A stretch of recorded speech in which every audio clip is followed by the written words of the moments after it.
Welcome to the We Can Do It Women movement, where women 60 and wiser step into the spotlight and make the rest of their lives the best of their lives. Yes, indeed. I'm your host, Deborah Morrison, a wealth building expert who, for 47 years, I have helped champion and give women over 60, particularly, the advice and the verve and the know-how and the confidence building in order for them to secure their financial futures. And now I'm on a mission to ignite a revolution. Yes, I am. Showing the world that 60, 70 and beyond, all right, we might be a nickel slower, but we're just getting started. And so today's We Can Do It Women expert interview features Dr. Ardith Bowman, who is coming to us as a women-centered coach around all things health and anti-aging. Dr. Bowman, welcome to the show.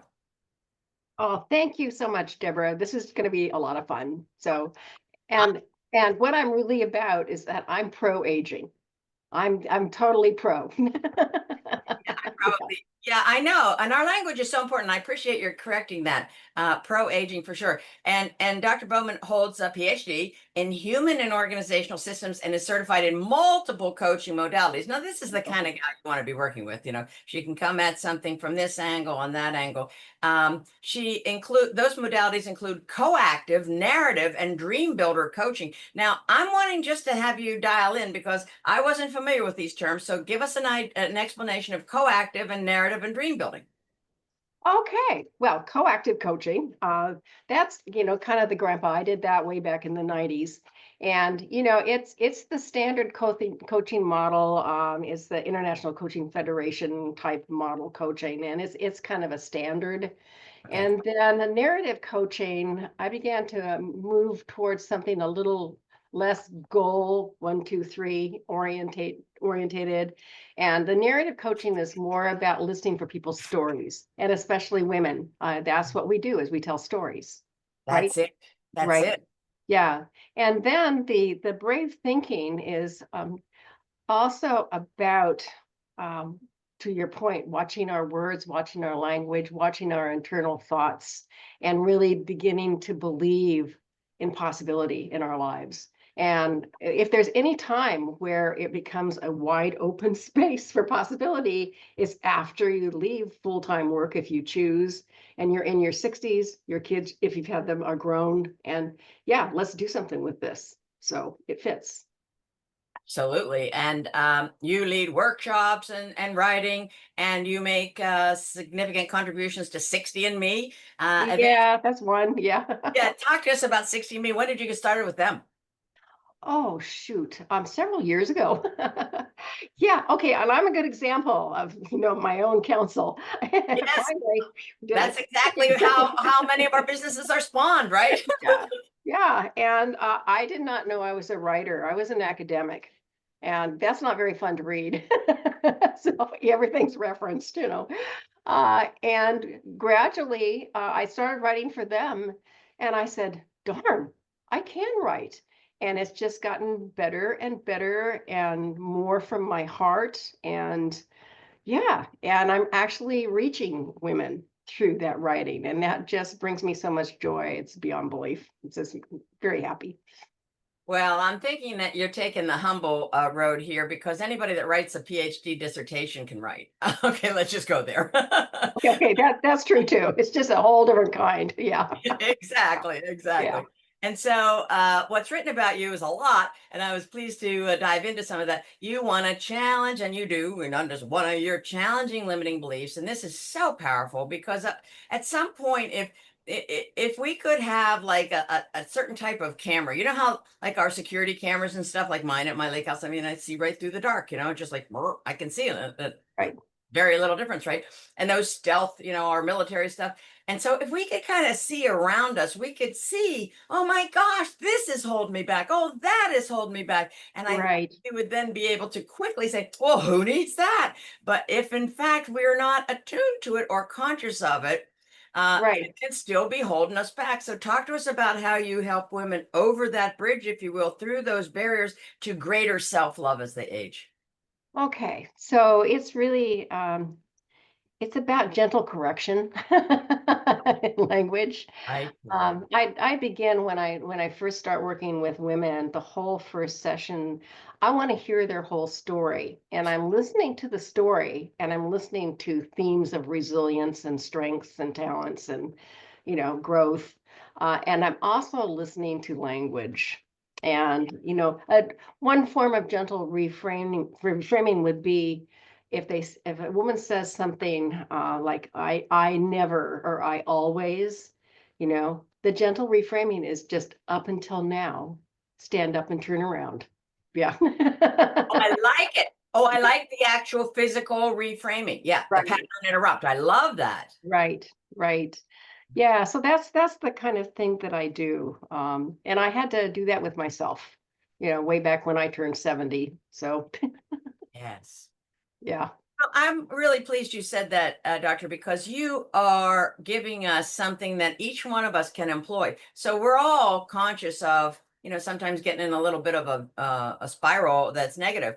And so I do think, and I I talk with people that are grief recovery, and Oh, I say yes. and I say, okay, let's emote and let's get the emotions out, and then literally sometimes I'll have them change their position in the chair and say, okay, now let's start to think about things logically and talk about our intellect, because Right, NLP tells us when emotions are high, intellect is low, and vice versa. right. So I do that change of position, but that's such a great reminder, and I employ everybody and implore everyone to try that on. I'm going to try it on for size, because that's so valuable for us to make changes. We do well. First of all, you want to do the new pattern 28 days in a row. That helps.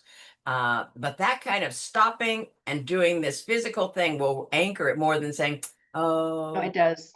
It I'll does. do that later. Right. And 60 women, when they hit 60, 65, we fail. I know this was true for me, really fail to understand that the transition is much more profound Yeah. than what you might imagine. Yeah. Isn't it just drifting off into comfort? Well, no, it's not.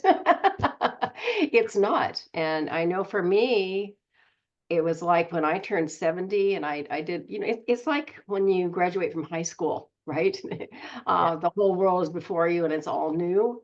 Well, you stop your full-time work. I raised my grandson, he launched, right? Yeah. And there I stood and I had no idea I was going to feel as groundless as I did. And Yes. it's not just me. The women in 60 and beyond, there's can be kind of a feeling of stuckness, if you will. Yes. Yeah, Yes. yeah. And it's, what's next? Well, where did everybody go? That's Yeah. one, right? Right. Right. Or, I don't have any reason for getting out of bed in the morning stuckness. Yep, that happens. And so what I had to learn for myself way back then, 7 years, uh, what I had to learn is how do I get out of this? I Yes. wasn't going to live the rest of my life like that. And that just became my quest.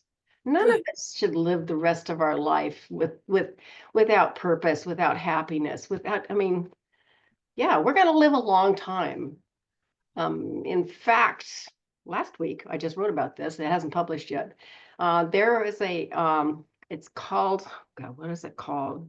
Longevity literacy. Okay, that is it. And Deborah, have you heard of this? Okay, this is in your. Well, not the literacy part, but I'm certainly well read on Okay, longevity. Yeah. Yeah. Yeah. okay.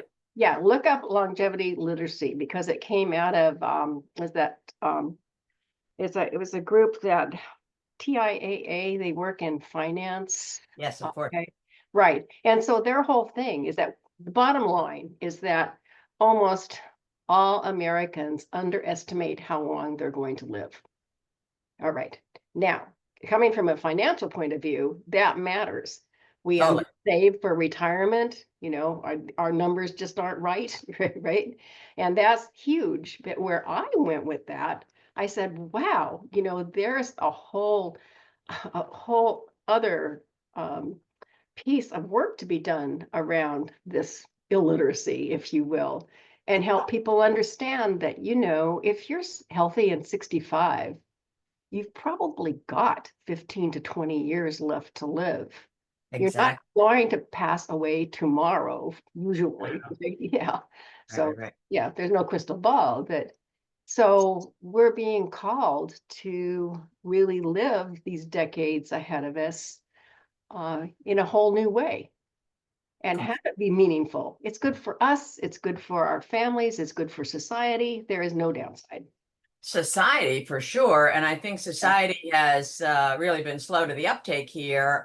There's been Yes. such You think? discrimination, right? There's been just this looking down our societal nose at women as they age, and of course we've got wisdom beyond words between our ears. We've been there, Right. done that, and I Right. think that the adage of companies, large and small, imagining what their older or mature employees are going to cost them instead of what they're going to contribute, really is the emphasis Exactly. on the wrong syllable, right?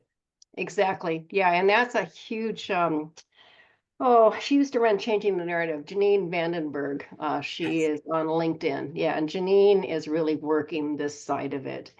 And you're right, where it's ageism is all around us, yes, and we need to talk back. right now. And this is, I'll give you three examples. Yes, There's do. Okay, all right. Have you ever, maybe your friends wouldn't do this to you, but have you ever had someone give you one of those birthday cards that's, it's the women with the socks rolled down in a rocking chair and some joke about, not being able to remember something? Yeah, Yeah, yeah. funny. And that's one where we need to kindly not accept that. And it's really important for us to speak out about it. And it's a kind speaking out. I go, oh, Deborah, thank you so much. This is just a cute card, and I sure am glad that isn't true. Yes. You Oh, hear it? that's really rich. Hear Yes. it? Yeah, Yeah. and it gives you power right back. You're taking your stand, Yeah. right? Yeah. Yeah. So that's one thing you can do. Another thing is in the workplace. I got a funny story about how I got a job at 66. Okay. Let's hear that. Let's hear it. Yeah, yes, you're right. Yeah, and I got asked in this room full of, 40 somethings, maybe a few 50 somethings. They said, well, what is your career path? Okay. Yeah, that's a leading question. Yes, it And is. I kind of pressed pause and I thought, well, I'll answer honestly. And I said, my career path is mature. And the whole room cracked up, right? And I got the job. Oh, that's so rich. Yeah. And when you're out, I'll tell the trail story. For example, I'm a hiker, right? I live in Oregon, of course I am. Yeah. Good. And on the trail, I'll have these young Mazamas, right, say, "Oh, good for you for still being out here." I know. I know. That's ages. Good for you Makes for you feel like, still yeah. whatever, right?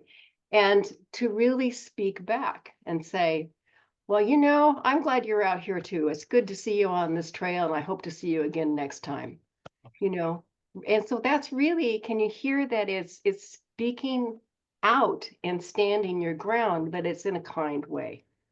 It is. Yeah, yeah, And I like to turn that back, like, and look right back to the younger hiker and say, and it's great to see a person of your age out here. I'm yeah. glad You that can you're do that hiking, too. because at Exactly. your age, right? And Right, have them be like, have to do a double take, like, right, because, that's like the opposite of what everybody is promoting. right. And think of the change we can make if each one of us steps up to that.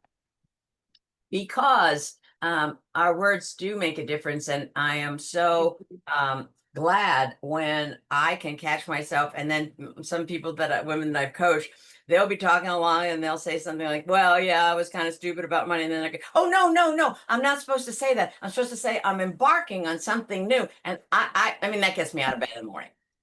you know that kind of, stop, and reframe, restate, Read. because it really does drive home the point, both to them and to the audience. So Yeah, language matters now you more than we found it, think. for Right, sure. You found right, it, Becoming You After 60, coaching and community platform that supports women as they transition into retirement and later life, right. however that's called and however that looks. Talk to us Right. about how you help them, and what particular strategies do you employ to give them that direction and that priority? Well, this is all research based. I'm an academic at heart, so why stop Which now? you are. Yeah.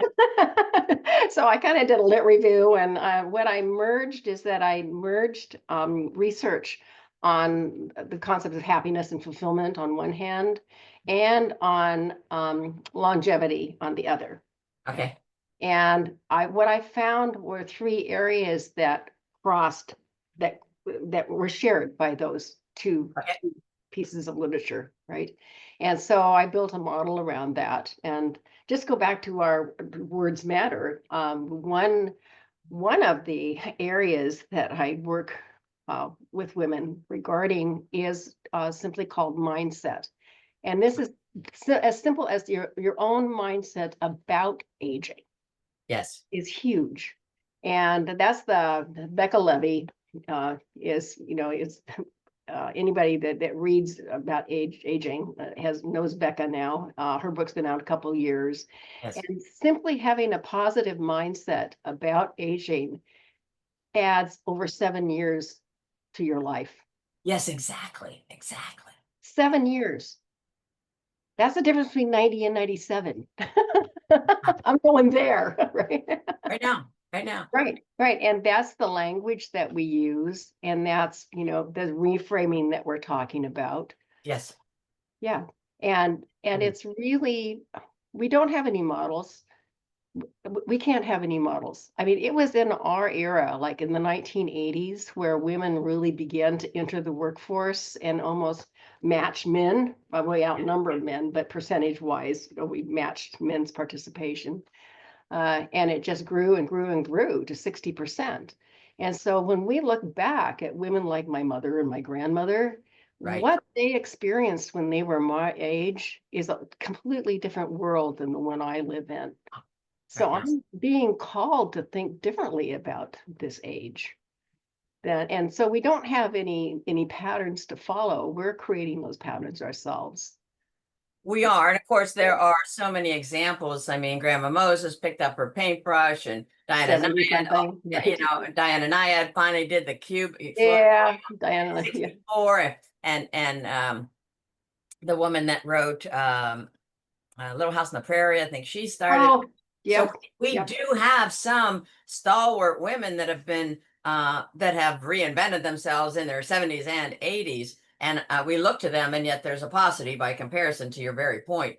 Talk to us about how you apparently face some challenges and so forth in your transition, if you will, into later years, and I want to know about those and what you can share in terms of the lessons. Oh, okay. Boy.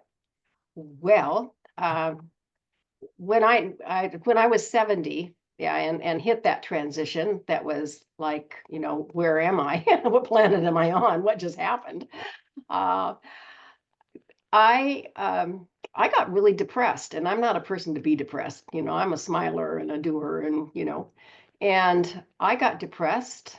I found I really didn't even want to get out of bed in the morning. I was lonely. It was really not okay. And I could have stayed there. I mean, my cousin said, "Oh, learn to play mahjong. That's a lot of fun." My neighbor says, "Well, why don't you learn to golf?" Right? None of that, and there's the Held it. other thing about, well, you need all this leisure time because your doctor's appointments are going to be increasing. You got to be flexible and be able to go, right? Okay. Yeah, all of that, and Yeah. I just stood there and I finally went, no. I just Good for you. no. Good for Yeah. you. So I did. I went out and I joined a women's group. It was online, but there was I'm lucky to have a couple of local women that were involved, and I committed to that group, and the group was really focused on, it was intergenerational, mostly younger, but it was focused on what's possible in your life. What do you want? What's possible in your life? And I just began to follow that thread, and it was not overnight. I didn't really get good traction until I was 2 years in. But Is the things I did are the keys to aging well. Relationships, I was lonely. What do you do about that? you pick up your phone and text somebody or call somebody. Hey, do you want to go for a walk? Do you want to go have some tea? And pretty soon they're calling you back saying, hey, I have a theater ticket. I went down to the waterfront on a meetup and found the boathouse, and I learned how to dragon boat. And now I'm on a women's team, and they're like my best buds ever. Go Wasabi. And yeah, yeah. And the point is that I did it. Yeah. It was not comfortable, right? But I did it, and my life is richer now in terms of connections than it's ever been, ever. I want to hear about this dragon boat stuff because I have actually rafted down some of the white waters in Oregon. And so Oh there's yeah, I've done the rogue. water, but talk to us about the dragon boat. That sounds so much fun. Oh, it is fun. I'm on a cancer survivor team, survivor and supporters. It's all women. I tried paddling on a mixed boat, and men have a whole different way of paddling than women do, Uh-huh. as you might imagine. And I thought I like the feminine energy. So yeah, it's an all women's boat. It's 20 women, 10 benches, and you've got a drummer collar, you got a steers in the back, and you go out on the river, and then you go to 3 or 4 races a year and see how you're doing.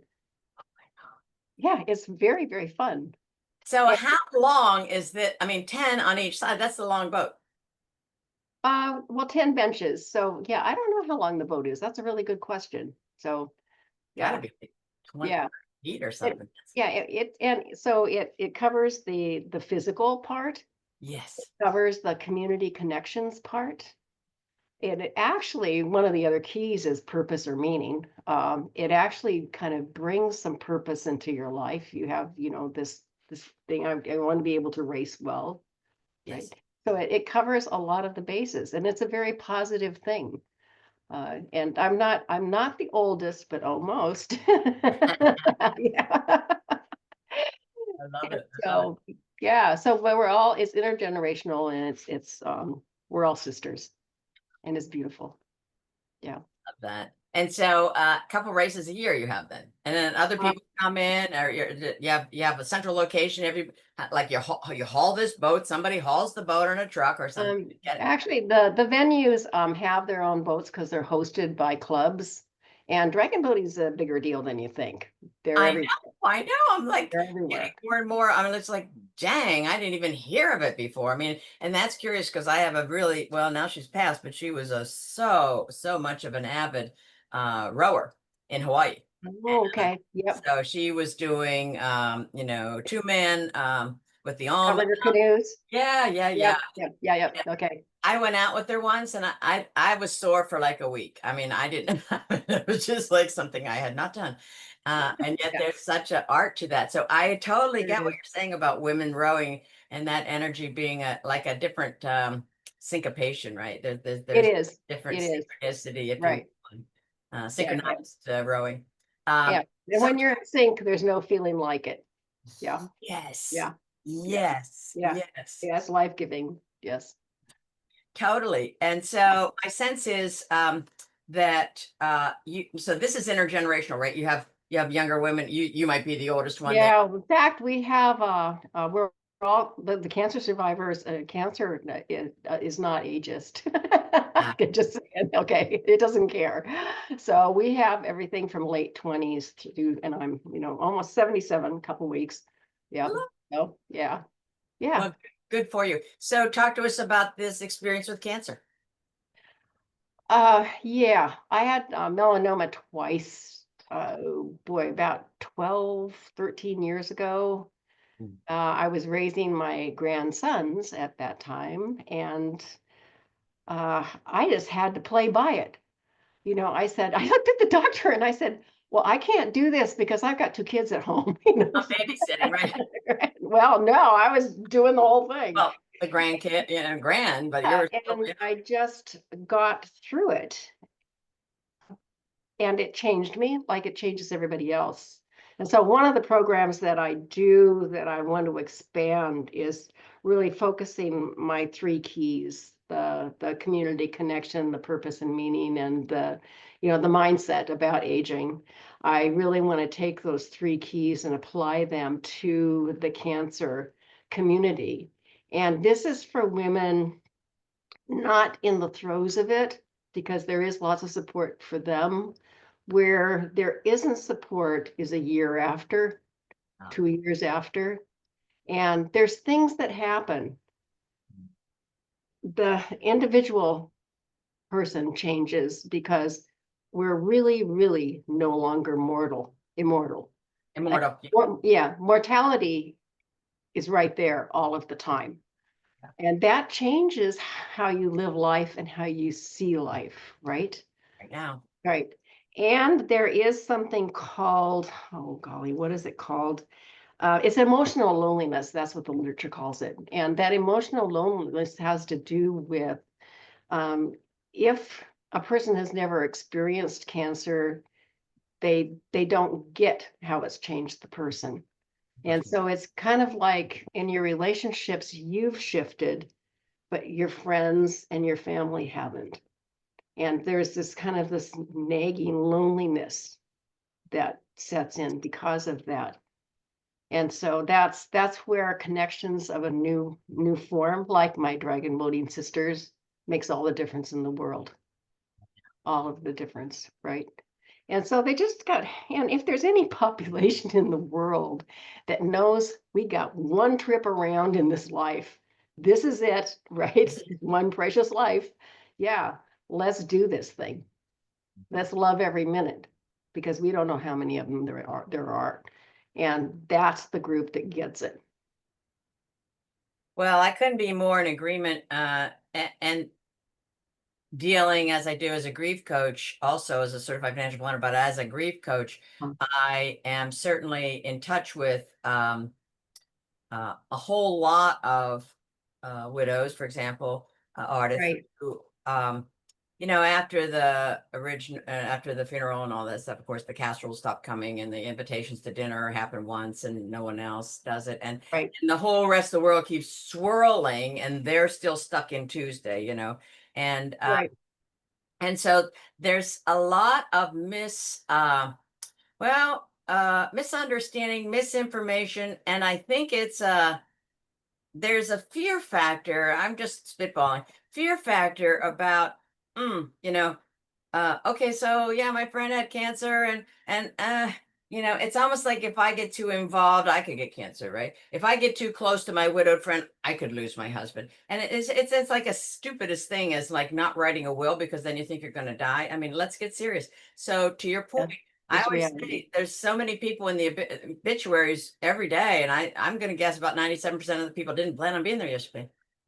So Yeah. let's talk about this. Now, I want to dial in particularly, Art, to your purpose, because the purpose to me is so critical. Like once we leave the workforce, if in fact it's corporate, when we walked in the room, people clapped or Mhm. they at least nodded. And when we spoke, when we offered something up, people are like, yeah, yeah, okay, great. And there was this belonging and this respect. And I want to ask you how probably take people through exercise, but how you give women the vision that with a new purpose. So okay, so let's create this. And I'm kind of curious if you can share maybe a story or something of a person that came in, or maybe several, I'm sure, that have come in that were really kind of like, flatline purpose wise, Yeah. and you were able to I revive. just met her last week, right? Yeah, Oh, exactly. Yes. well, there's that. Yeah, yeah. Yes. First of all, a woman in her 60s that is yearning for purpose knows that that is a void in her life. To me, is a very lucky woman indeed, Yes. because not all of us understand the value of purpose. And a huge study, thousands of people um, over 50, uh, uh, people without purpose are 50% more likely to die over a 4-year period. I saw the same stat. Okay. unbelievable. Yeah, go back to Viktor Frankl's Man's Search for Meaning. I mean, that's, where we first became aware of it. It's real. Absolutely. Yeah, and it's real for us. It's real, but what constitutes purpose can shift throughout life. Yes, You indeed. don't have one purpose and then just sit there. I mean, my purpose now is reaching as many of my sisters as I can and say, if you want, let's do this thing. I can help you, right? And at 85, it may be something else. And if 95, maybe it's something else. Let's be positive, right? Yeah. And so just allow that to happen. And it's opening to possibility. And it's not the very masculine, let's set a goal. And then here's steps 1, 2, 3, and a timeline, get it on your calendar. No, it's an exploration.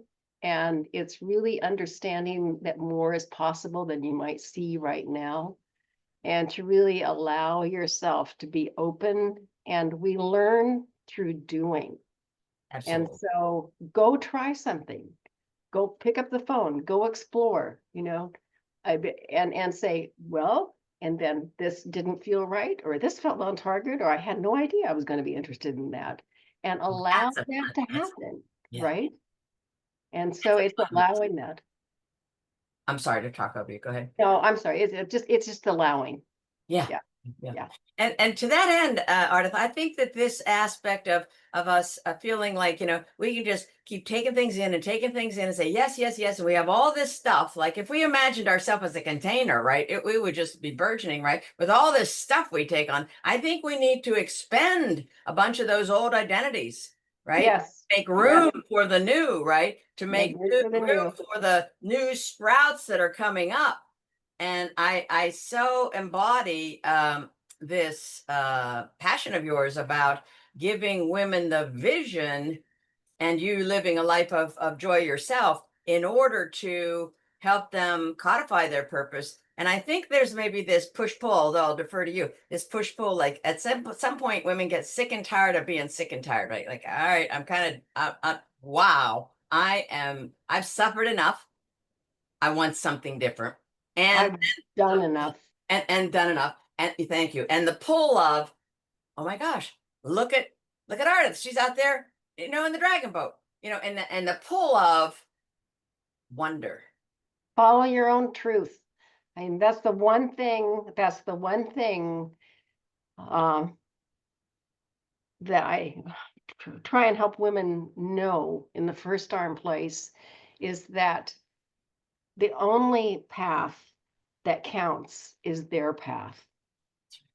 Okay, there isn't a magic path that you follow. Everybody's got their own trail up the mountain, if you will, right? Right.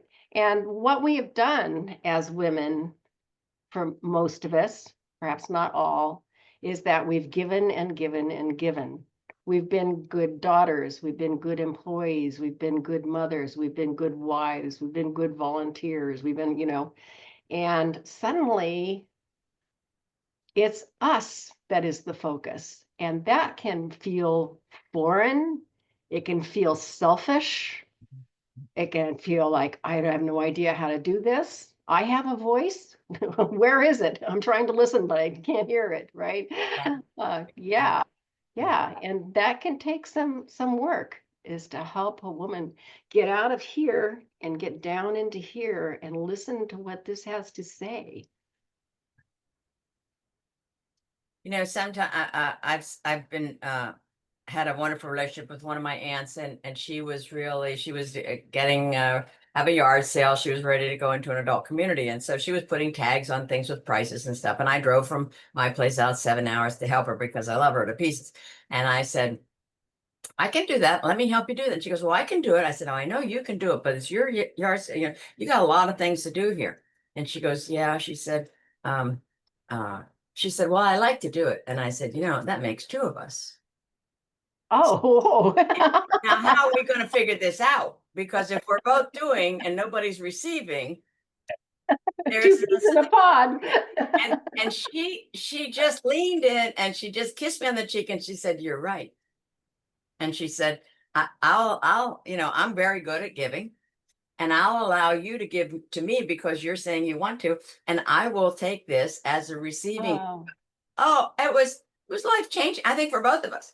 And so that's beautiful. I think this boomerang, if you will, or this circular motion, keeping things in motion, keeping energy in motion so that we give and receive. Like there's so many women that are still so I'm not going to accept any help, and no, I'm not. And there's a part of me that never probably has ever really said it in overt Right. language. But like if you're this headstrong now and something befalls you, I'd rather you start to take a little bit of help now as you need it. And no one's stopping you from doing the giving because you do that in your sleep. Because there could be a day when you are needing to receive like 98%.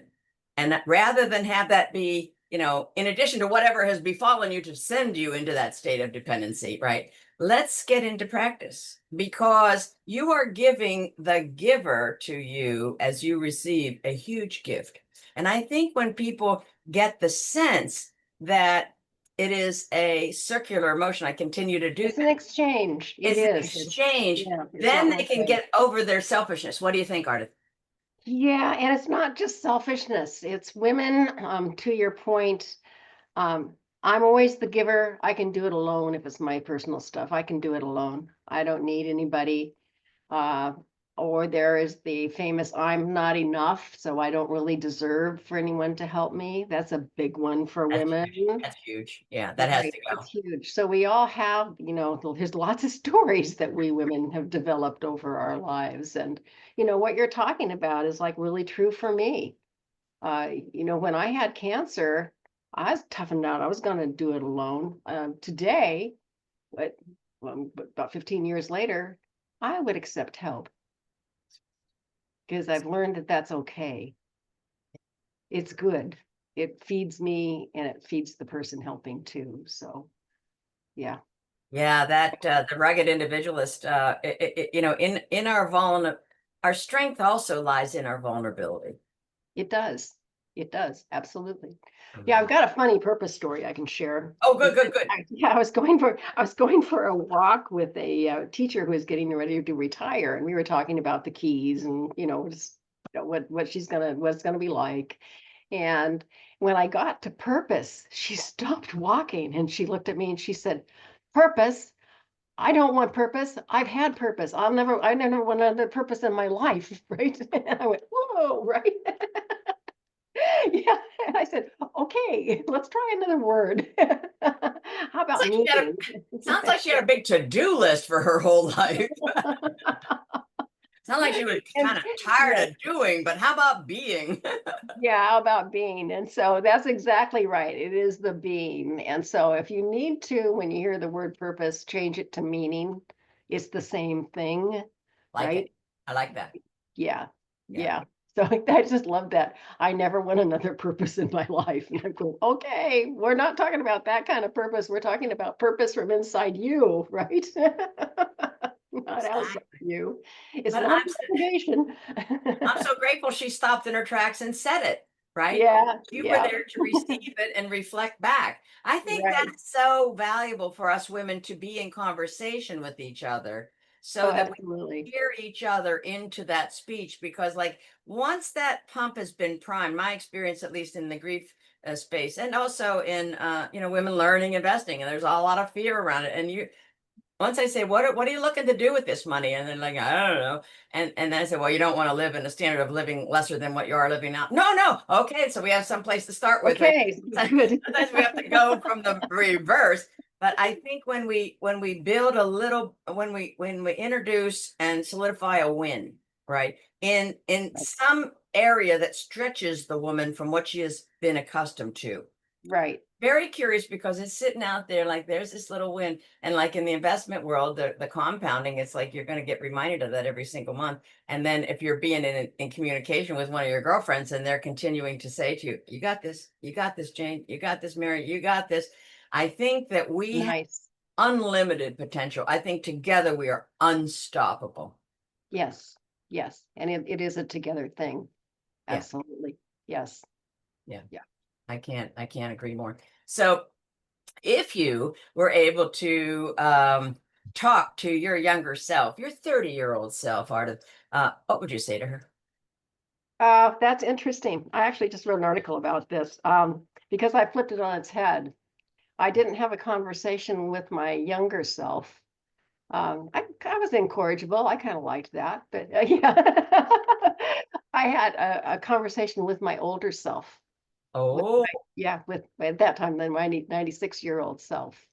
and And I made her promises about how I was going to live to ensure that she is as happy and as healthy and well as possible and can look back well pleased with her years. And that to me was more profound because I oh, was making a promise. Yeah, oh yeah. yeah.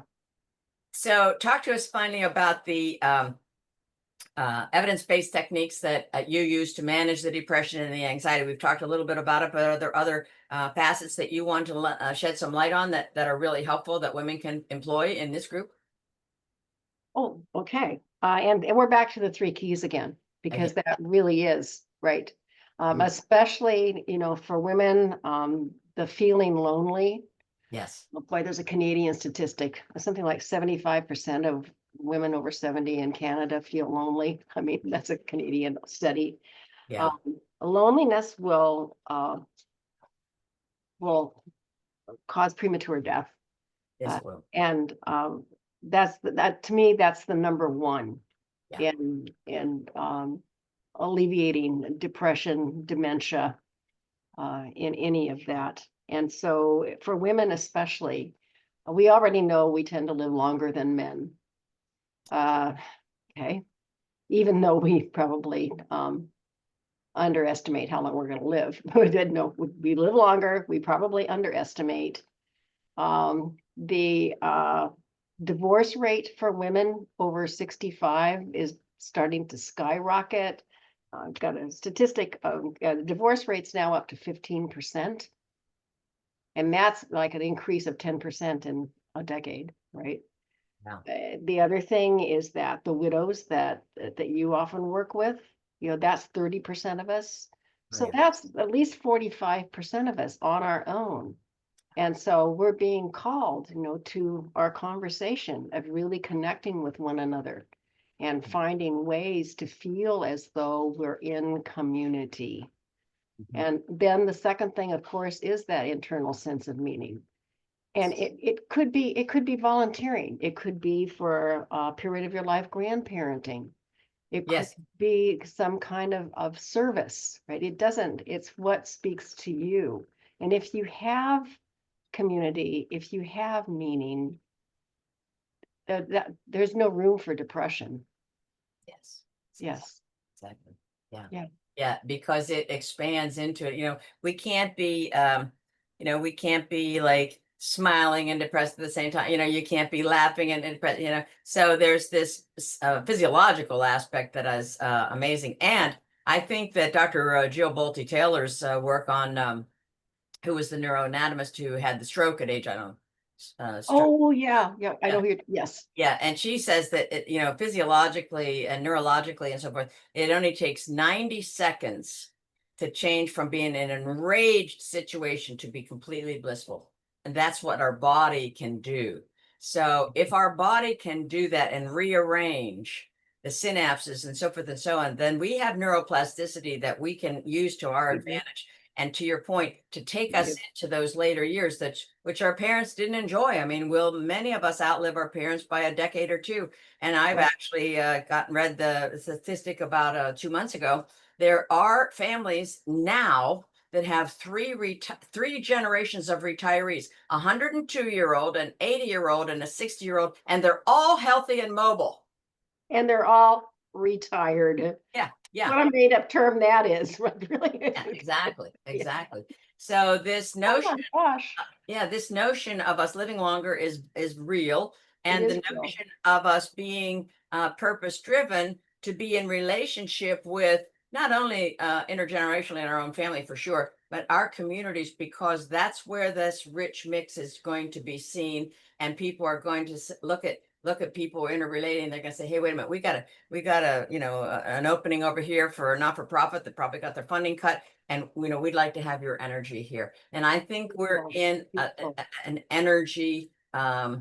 We want to route our energy to something that's fulfilling to us. We want to fill up our own Right, cups, and then we want to give from the saucer, right? Ardith, right, we fill up our own cup to right. overflowing and give from the saucer. And for I so love that. many years, we've got given from the cup. And if our cup is run dry, then it's incumbent upon us to fill up our cup. That's right. And you're Yes, all about that. that's exactly what I'm all about. And to your point with society, we're rapidly coming in 2060, is it, where the population graph, where the younger people are at the bottom and the older people are at the top, and historically it's a pyramid.